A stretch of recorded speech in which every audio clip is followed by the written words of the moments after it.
അന്തർ സംസ്ഥാന ബസ് സർവീസുകൾ നിയമങ്ങൾ കാറ്റിൽ പറത്തുന്നതായി പരാതി. ബസ് ടിക്കറ്റ് ബുക്ക് ചെയ്യുമ്പോൾ വാഹനത്തിന്റെ രജിസ്ട്രേഷൻ നമ്പർ കാണിക്കാത്തതായാണ് പരാതി. പാലക്കാട് നിന്ന് ബാംഗ്ലൂരിലേക്ക് യാത്ര ചെയ്ത യുവതിയുടെ പരാതിക്കുള്ള ഗതാഗത വകുപ്പിന്റെ മറുപടിയിലാണ് ഇക്കാര്യം വ്യക്തമായത്.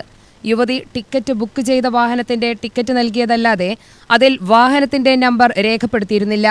ഇക്കാര്യം ചൂണ്ടിക്കാട്ടി ഗതാഗത വകുപ്പിന് പരാതി അയച്ചെങ്കിലും വാഹനത്തിന്റെ രജിസ്ട്രേഷൻ നമ്പർ ഇല്ലാത്തതിനാൽ പരാതി പരിഗണിക്കാനാവില്ലെന്നായിരുന്നു ഉദ്യോഗസ്ഥരുടെ മറുപടി.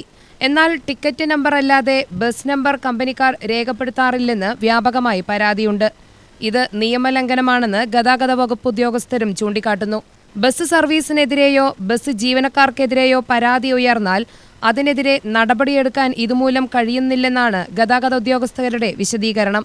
പരാതിപ്പെട്ടാൽ പോലും ബസ് കമ്പനിയുടെ പേരല്ലാതെ ബസിന്റെ നമ്പർ ടിക്കറ്റിൽ രേഖപ്പെടുത്തുന്നില്ല. ഇത് സംബന്ധിച്ച് പാലക്കാട് RTO എൻഫോഴ്സ്മെന്റ് ഓഫീസർ നൽകിയ വിശദീകരണമാണ് കൂടുതൽ ചർച്ചകൾക്ക് വഴിവെച്ചിരിക്കുന്നത്. UTV news, Palakkad.